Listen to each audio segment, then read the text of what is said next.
జనసేన విషయంలో చంద్రబాబు గారు చాలా బాధ్యతాయుతంగానే వ్యవహరిస్తున్నారు.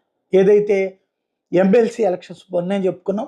ఇద్దరు ఇక్బాల్‌తో పాటుగా రామచంద్రయ్య గారి ఇద్దరు రాజీనామాలకు సంబంధించినటువంటి నేపథ్యంలో వస్తున్నటువంటి ఎమ్మెల్సీ ఎన్నికల్లో అభ్యర్థుల్ని ఎవరిని ఖరారు చేస్తారు అన్నటువంటిది మాట్లాడుకున్నాం. ఇప్పుడు దాంట్లో కీలకమైనటువంటి నిర్ణయం తీసుకున్నారు. అప్పుడే నేను ప్రస్తావించాను. జనసేనకి ఇందులో ఏమైనా ఇస్తారా? ఎందుకంటే భవిష్యత్తులో అన్నిట్లో వాటా ఇస్తామని చెప్పి అన్నారు.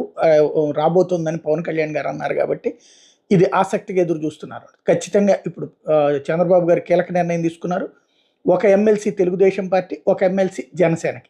తెలుగుదేశం పార్టీ తరఫున రామచంద్రయ్య గారికి ఎవరైతే రాజీనామా చేశారో ఆయనకే ఇస్తున్నారు. అదే సందర్భంలో రెండో ఎమ్మెల్సీ పవన్ కళ్యాణ్ గారికి ప్రస్తుతం రాజకీయ కార్యదర్శిగా ఉన్నటువంటి హరిప్రసాద్ గారికి ఇవ్వడం అన్నటువంటిది కీలకమైనటువంటి అంశం. ఆయన సుదీర్ఘకాలపు